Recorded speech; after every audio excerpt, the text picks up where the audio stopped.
नमस्कार, good afternoon. Heart की बीमारी का आज एक नया पहलू आज आपको बताएंगे। हार्ट की पंपिंग कम हो जाए तो क्या करना चाहिए, इसका मीनिंग क्या है, क्या होता है उसके साथ और कैसे इसका मैनेजमेंट होगा। बड़ा इंट्रिकेट सब्जेक्ट है, बड़े बड़े किताब लिखे गए हैं हार्ट फेलियर के ऊपर। ये हार्ट फेलियर क्या है, क्यों होती है, क्या करना चाहिए, ये दोनों को आप मैच कर मिला लीजिए, समझ लीजिए low pumping power and heart failure दोनों एक ही के चट्टे बट्टे हैं। तो मैं आज इनके बारे में बताऊंगा, पर उससे पहले आपको ये भी बताना चाहता हूँ हार्ट की बीमारी के जो आज का ट्रीटमेंट हमारा होता है जनरल हॉस्पिटल में, वो होता है बाईपास सर्जरी। हार्ट हॉस्पिटल में होता है बाईपास सर्जरी, एंजियोप्लास्टी।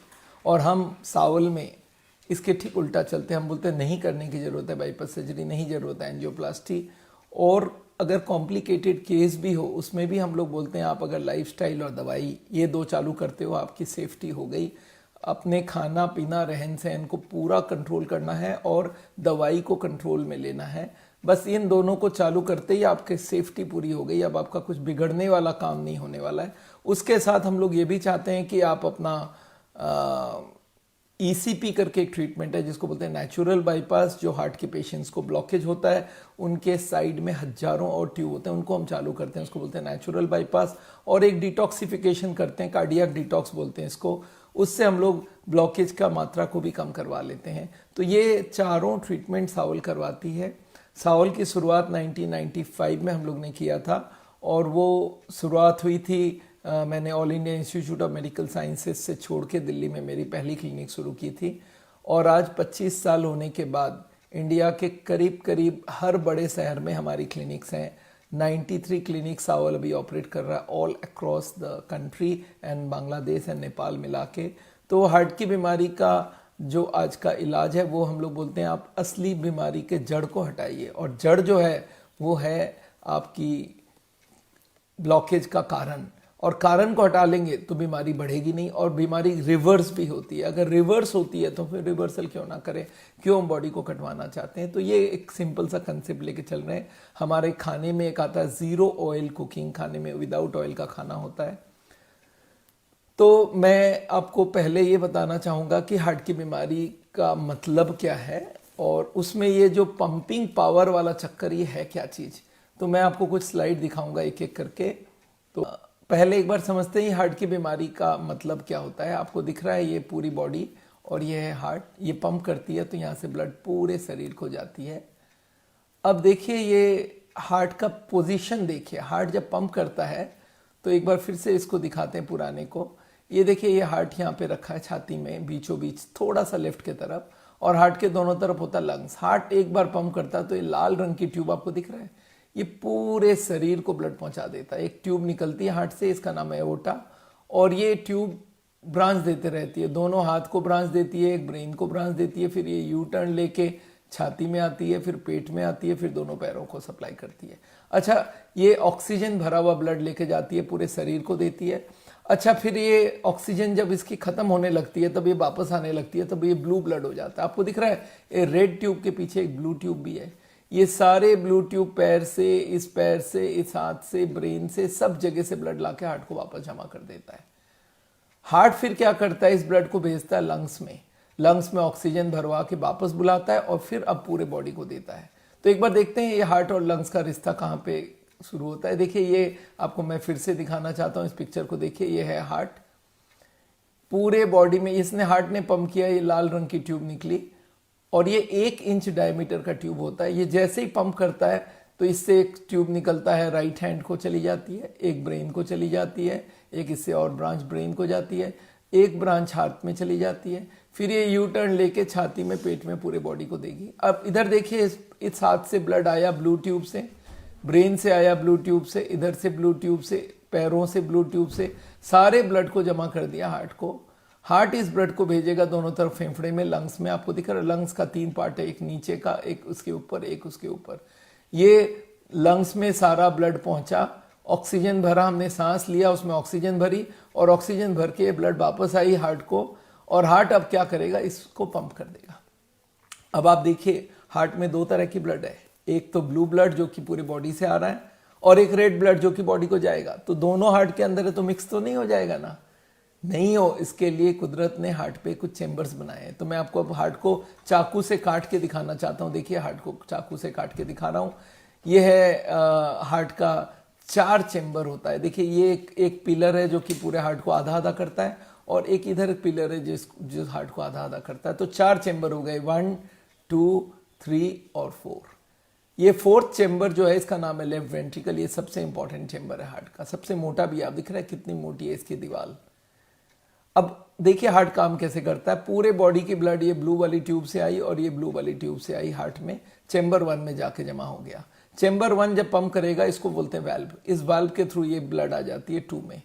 2 जैसे ही पंप करेगा तो यहाँ से एक ब्लड ट्यूब निकलता है, इसमें एक वाल्व लगा हुआ दिख रहा है। ये जाती है लंग्स में ले जाके ब्लड को।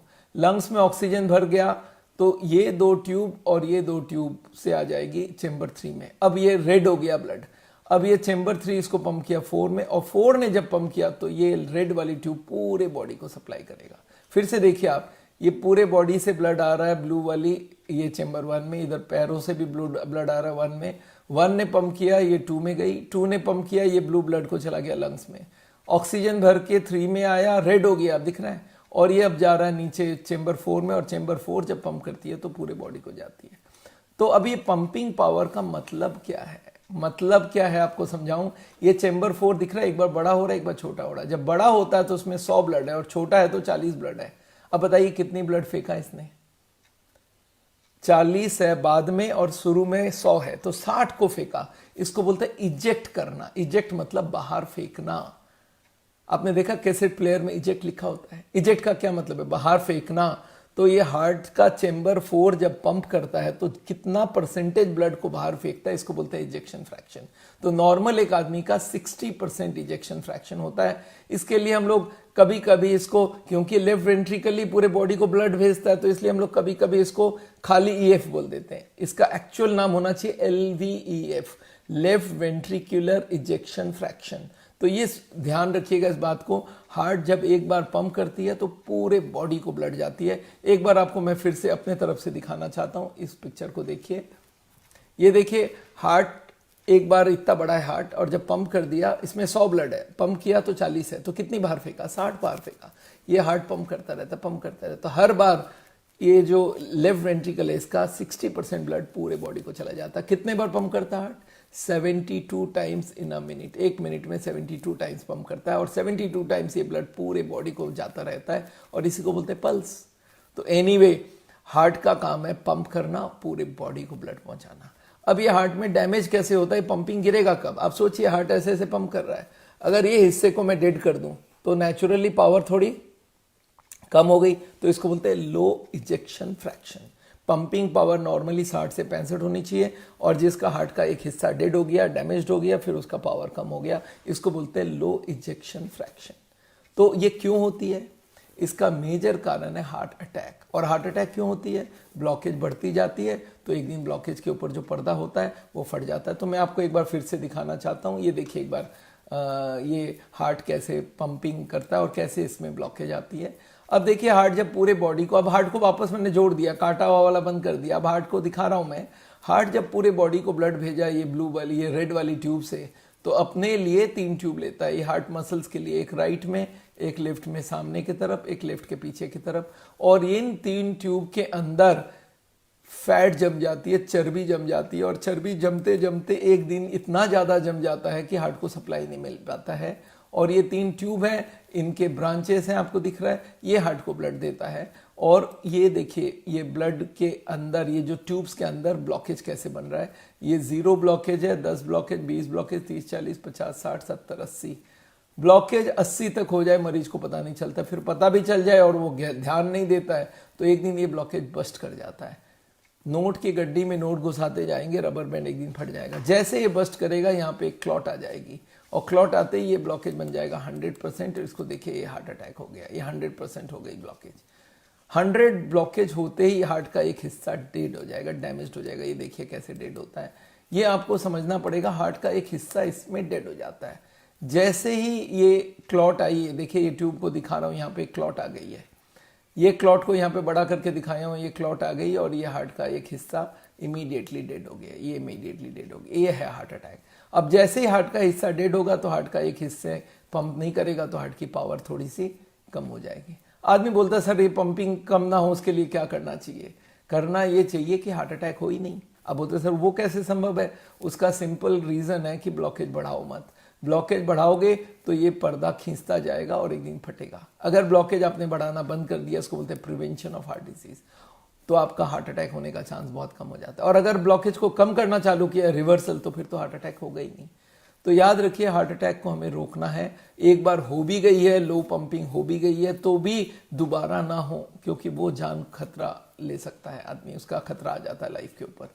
तो चलिए आपको एक बार मैं समझाना चाहता हूं। हमारी कंसेप्ट बहुत सिंपल सी है कि ब्लॉकेज के जो मेजर कारण है वो सारे कारणों को हमको रेड से येलो से ग्रीन में लाना है। रेड मतलब ब्लॉकेज बढ़ रहा है, आप हार्ट अटैक की तरफ जा रहे हैं। रेड लाइट में गाड़ी चलाएंगे तो एक्सीडेंट होगा, येलो में थोड़ी चांस कम है और ग्रीन में तो एकदम ही नहीं है। तो हम चाहते हैं आप ग्रीन में आ जाओ और उससे, और एक कारण नहीं, सारे के सारे को लाना होगा ग्रीन में। ये जितने सारे ब्लॉकेज के कारण है ये सब को आपको ये जैसे हम एक ड्रम का एग्जांपल देके हर वक्त समझाते हैं, ये ड्रम में 15 छेद है और सारे छेद को बंद किया तब ड्रम भरेगा। मतलब ये सारे रीजंस को एक साथ ठीक रखेंगे। आप एक्सरसाइज भी करिए, वॉक भी कीजिए, योगा भी कीजिए, फ्रूट वेजिटेबल खाइए, स्ट्रेस कम कीजिए, वेट कम कीजिए, अल्कोहल बंद कीजिए, स्मोकिंग और टोबैको बंद कीजिए, बीपी शुगर कंट्रोल कीजिए और कोलेस्ट्रॉल ट्राइग्लिसराइड की सप्लाई बंद कीजिए, तो आपका बात बन जाएगा। और यही हार्ट के पेशेंट को हम लोग सिखाते हैं, सारे कारणों को आप ठीक कर लो तो हार्ट अटैक का चांस ही खत्म हो जाएगा। और आदमी बोलता है सर मेरे को ब्लॉकेज पता करना है, तो आजकल मैं बोलते हैं सीटी एंजियोग्राफी कराओ। तार वाली एंजियोग्राफी अब बैकडेटेड हो गई है, पुरानी बात हो गई है। एक आदमी के अंदर तार घुसा के चेक करेंगे, क्यों भाई, जब बाहर से आप चेक कर सकते हो। तो ये टेस्ट आजकल सबसे अच्छी है। आपको ब्लॉकेज कभी भी पता करना है तो this is the best way to do it. चलिए आगे चलते हैं। आपने कभी ये भी सुना होगा हार्ट अटैक होता है minor heart attack, major heart attack. इसका क्या मतलब है? देखिए एक बार सोच के देखिए, ये 3 ट्यूब है और इनके अंदर ब्लॉकेज होगी। आप बताइए कहां पे ब्लॉकेज हो सकता है? आंसर है कहीं पे भी हो सकता है। अब देखिए ब्लॉकेज मान लेते हैं इस पोजीशन में है और 100 हो गया, तो मरेगा कितना सा? इतना सही तो ब्लड नहीं मिलेगा, इतना सा एरिया को, बाकी तो हार्ट जिंदा रहेगा। तो ये हो गया माइनर हार्ट अटैक। और अगर ये ब्लॉकेज यहां नहीं होके यहां हो और हार्ट अटैक हो जाए यहाँ पे, तो ये पूरा एरिया मारा जाएगा, तो इसको बोलते हैं मेजर हार्ट अटैक। और अगर ब्लॉकेज यहाँ पे हो तो मैसिव हार्ट अटैक होगा, बहुत सारा, क्योंकि ये भी गया और ये भी गया, तीनों में से 2 ट्यूब चली गई तो आदमी मर भी सकता है। तो याद रखिएगा हार्ट अटैक का कितना बड़ा हार्ट अटैक है वो डिपेंड करता है आपका कहाँ पे एरिया, कौन सा मरा, कौन सा एरिया में डेड हुआ। तो अगर अब मैं इसको समराइज करूं तो नॉर्मल हमारा कितना हार्ट का पंपिंग होता है, ये देखिए नॉर्मल हार्ट पंप्स अबाउट, ये जो चेंबर 4 या लेफ्ट वेंट्रिकल 60% इसकी पंपिंग होती है। इसका मतलब 60% ब्लड को बाहर फेंकता है। This is called the pumping power of the heart. इसी को बोलते हैं इजेक्शन फ्रैक्शन, इसी को बोलते हैं LVEF या लेफ्ट वेंट्रिकुलर इजेक्शन फ्रैक्शन, और कभी कभी खाली बोल देते हैं EF, ejection of the heart.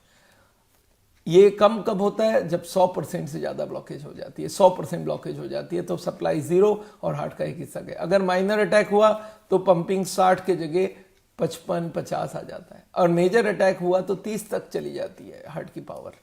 और अगर मैसिव अटैक हो तो बिलो 30 हो जाती है। आप समझ के चलिए, जब बड़ा और भी बड़ा हार्ट अटैक हो तो हार्ट की पंपिंग 20 तक आ जाती है। अच्छा, कभी एक हार्ट अटैक हुआ तो हार्ट की पंपिंग थोड़ी कम होगी, अब एक दूसरे ट्यूब में हार्ट अटैक हुआ तो पंपिंग, तो मे बी मल्टीपल अटैक के बाद भी पंपिंग कम हो सकती है। तो अब आपको मोटी मोटी बात समझ आई कि हार्ट का बीमारी में ये इजेक्शन फ्रैक्शन नॉर्मल क्या होती है और पंपिंग पावर कम हो जाए तो इसका क्या मतलब होता है। तो अब आपको स्लाइड दिखाता नहीं हूं मैं, अब अपने को स्लाइड आपने देखा है। तो चलिए अब मोटी बात आपको समझ आ गई कि हार्ट की बीमारी में हार्ट की पंपिंग कम होने का मतलब यह है, मेनली इसका जो मेजर कारण है वो हार्ट अटैक होता है। जैसे ही हार्ट अटैक हुआ हार्ट का एक हिस्सा डेड हो जाता है, डैमेज्ड हो जाता है, वो पंप नहीं कर पाता, तो हार्ट की पावर कम हो जाती है। अब ये जो पंपिंग कम होता है तो इसके वजह से नुकसान क्या होगा, फर्क क्या होगा, वो आपको समझाना चाहता हूं। देखिए हार्ट का चेंबर 4 पंप किया और इसमें से 60 ब्लड बाहर चला गया। अब जैसे ये खोलेगा तो फिर 60 आएगी इसमें, और वो आएगा कहां से? लंग से आएगा सब। अच्छा, लंग्स क्या करता है, 2 लंग्स है आपको मालूम है, दोनों तरफ एक एक, तो 30 ये दे देता, 30 वो दे देता, 60 पहुंच गई, फिर हार्ट पंप किया, फिर आके बोला और 30 दो, फिर दोनों ने 30 दिया, तो हार्ट के दोनों लंग्स ने 30% ब्लड दिया, वो 60 को बाहर फेंक दिया। अब हार्ट की ऐसे पंप कर रहा था और ये हिस्सा डेड हो गया, अब हार्ट की पावर 30 हो गई। अब ये बोलता है मैं 30 पंप कर पाऊंगा, तो फिर दोनों लंग्स को बोलता है भाई 30 तो नहीं चाहिए, तुम 15 दे दो, तुम 15 दे दो। लंग्स ने 15 तो दिया, पर 15 जो बाकी उसके पास रह गया वो लंग्स में जम जाएगी, और लंग्स में पानी जब जम जाती है, जब फ्लूइड जम जाती है, लिक्विड जम जाती है, इसको बोलते हैं पल्मोनरी एडिमा। ये टर्म को याद रखिएगा, इसको मैं बार बार यूज कर लूंगा। पल्मोनरी एडिमा मतलब, आपने एडिमा सुना है कभी? पैर फूल जाता है, पैर में उंगली डालो तो दब जाता है, इसको बोलते हैं पेडल एडिमा, लेग का एडिमा। पानी जम जाना, लिक्विड जम जाना, तो लंग्स में जब लिक्विड जम जाए इसको बोलते हैं पल्मोनरी एडिमा। लंग्स में एडिमा हो गया, लंग्स में पानी जम गई। हम लोग कभी कभी पेशेंट को समझाने के लिए बोलते हैं आपके लंग्स में पानी भर गई है, तो लंग्स में पानी भर जाएगा। लो इजेक्शन फ्रैक्शन का मेजर प्रॉब्लम है कि लंग्स में लिक्विड ओवरलोड हो जाएगी, लंग्स में पानी अच्छा, लंग्स में पानी जम जाए तो दिक्कत क्या? अरे भाई सांस कैसे लोगे आप? सांस जब ले रहे हैं तो ऑक्सीजन जा रहा है लंग्स में, वहां पे एक्सचेंज हो रहा है ऑक्सीजन का। अब लंग्स में जब पानी भर जाए तो ऑक्सीजन तो जा ही नहीं पाएगा, तो फिर हमको सांस फूलने लग जाएगा। बस ये हमारा मेजर प्रॉब्लम है।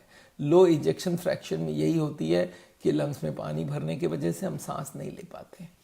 एक तो हार्ट की बीमारी है ये ब्लॉकेज वाली, उसके संग ये ऊपर और आ गया कि हार्ट की पावर कम होने की वजह से लंग्स में पानी जम जाए और ये आदमी को डबल मार पड़ गई, तो इसको ये बहुत सीरियस कंडीशन माना जाता है। तो इस बात को आपको समझना पड़ेगा, लो इजेक्शन फ्रैक्शन मतलब क्या होता है।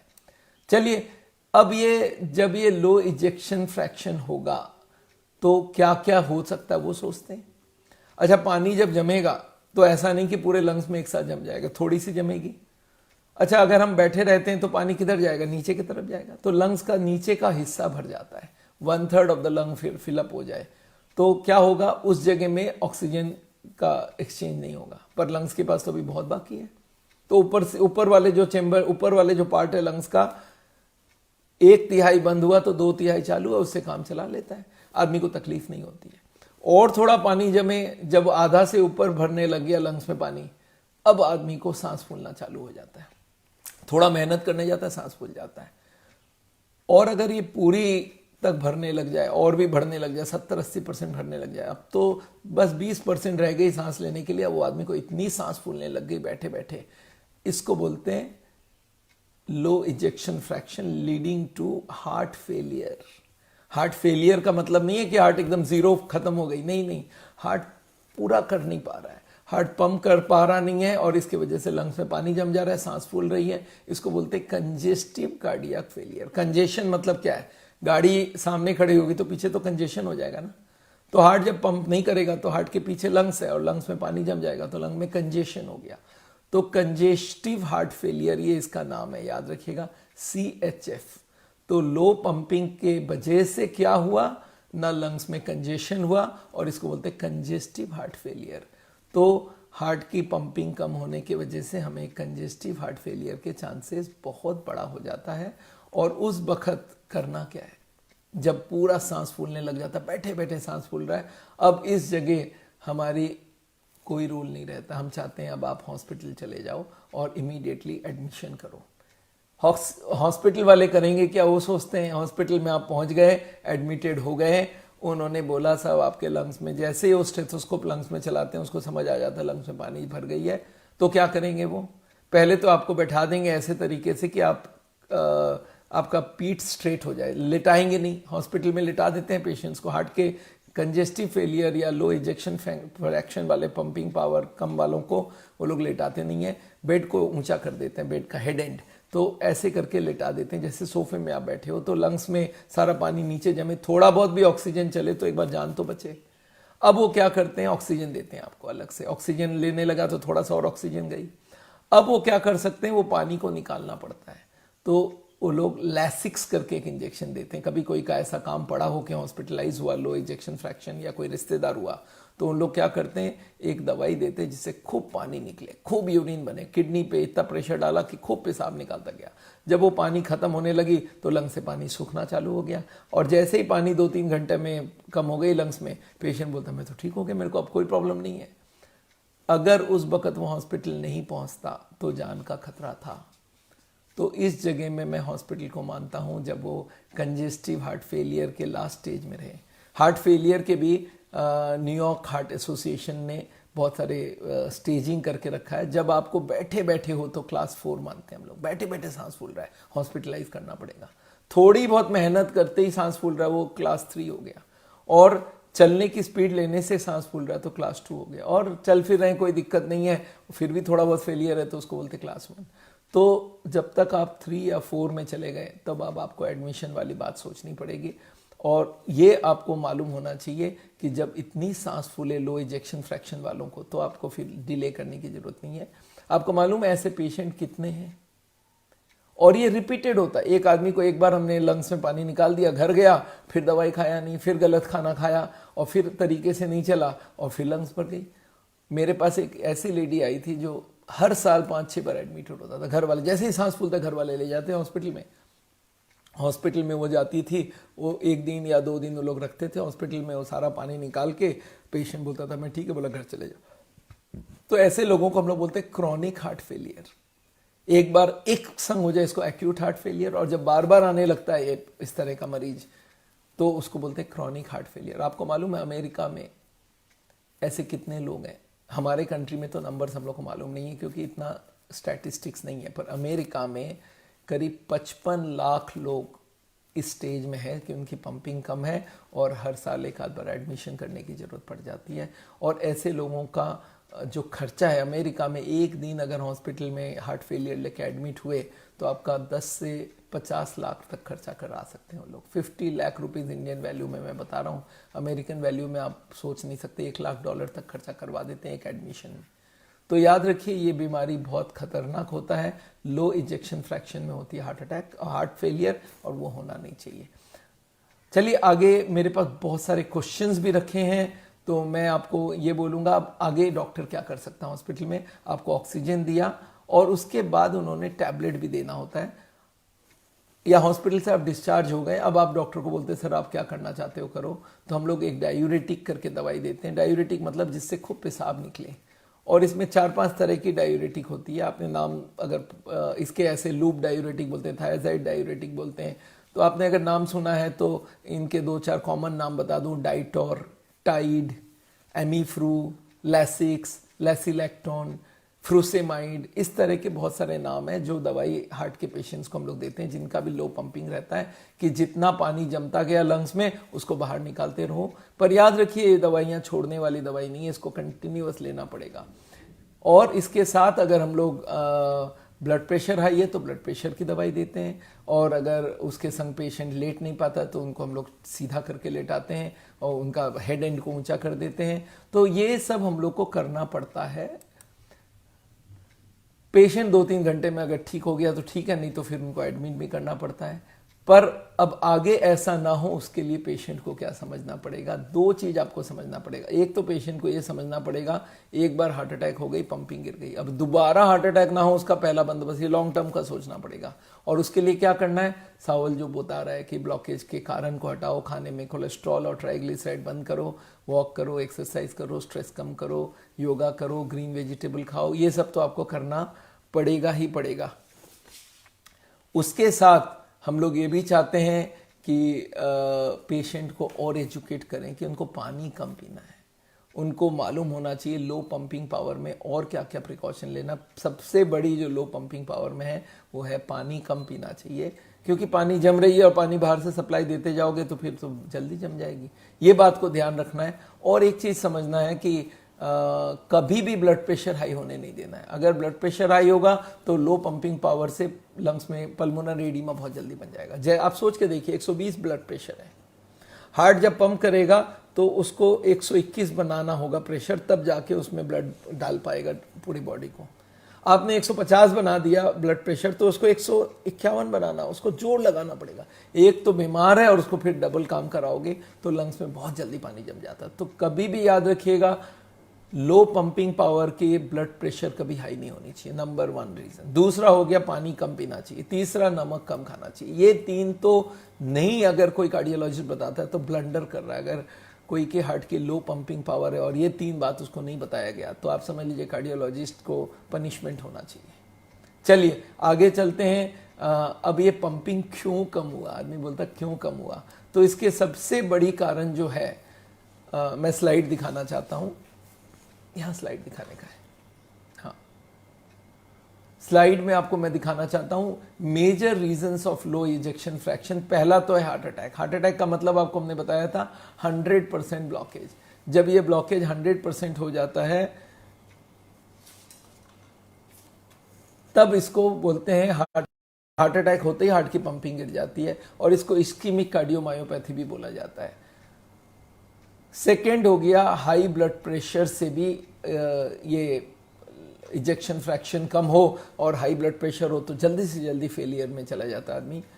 और इसके साथ याद रखिएगा एक और बीमारी है, इसको बोलते हैं इडियोपैथिक कार्डियोमायोपैथी। आपने सुना होगा। इसमें होता क्या है, ये थोड़ा तो रेयर है, 100 में से एक भी नहीं होता होगा, 1000 में से एक होता होगा, पर इसमें होता क्या, पंपिंग पावर गिर जाती है और ब्लॉकेज भी नहीं होता है। एक तो होता है ब्लॉकेज की वजह से हार्ट की पंपिंग गिरी, और इडियोपैथिक कार्डियोमायोपैथी में इसमें ब्लॉकेज का रीजन ही नहीं मालूम होता है। माना जाता है बहुत छोटी छोटी ट्यूब्स खराब हो जाते हैं उसके वजह से है, और एक लो इजेक्शन फ्रैक्शन वाल्व की प्रॉब्लम से भी होता है, पर वाल्व की प्रॉब्लम हम लोग सॉल्व नहीं कर पाते हैं। तो याद रखिएगा हार्ट अटैक का जो लो पंपिंग पावर उसको हम लोग ठीक रख सकते हैं, उसको हम इंप्रूव करवा सकते हैं सॉल्व में। सिर्फ ये वाल्व की प्रॉब्लम हो तो हमें रिफ्यूज करना पड़ता है, हम बोलते हैं देखो वाल्व का प्रॉब्लम है, हम सॉल्व नहीं कर पाएंगे इसको, I am sorry about it. चलिए अब एक बार सोचते हैं कि ये जो पंपिंग पावर कम हो रहा है इसमें हम लोग कर क्या सकते हैं। जो सबसे इंपॉर्टेंट टिप है, आदमी बोलता है सर जो सबसे इंपॉर्टेंट टिप है वो मुझे बताइए। जो सबसे इंपॉर्टेंट टिप है वो आप समझिए, वो क्या है कि आपको ये देखना है कि आप समझ जाओगे कि आपके लंग्स में पानी जम रहा है कि नहीं। हार्ट के पेशेंट्स को मैं बोलता हूँ आप खुद समझ सकते हो पानी जमा या नहीं जमा। तो बोलता है मुझे कैसे मालूम पड़ेगा पानी जमा कि नहीं, इसके लिए क्या करना पड़ेगा समझिए। पानी अगर जमेगा तो आपका वजन बढ़ेगा। आप एक काम करिए, एक नॉर्मल आदमी आप मान लेते हैं, एक बार वजन किया अपना और एक गिलास पानी पी के फिर वजन कीजिए, 200-300 ग्राम जो बढ़ाया पिया था वो बढ़ जाएगी वजन। तो लंग्स में अगर पानी जम जाए तो आदमी का वजन बढ़ जाता है। तो उनको हम लोग क्या बोलते हैं, जो जिनकी लो पंपिंग पावर है, आप अगर पल्मोनरी इडिमा या हार्ट फेलियर अवॉइड करना चाहते हो तो क्या करना है, आपको एक इलेक्ट्रॉनिक या डिजिटल वेइंग मशीन खरीदना पड़ेगा, और जिसमें 100-100 ग्राम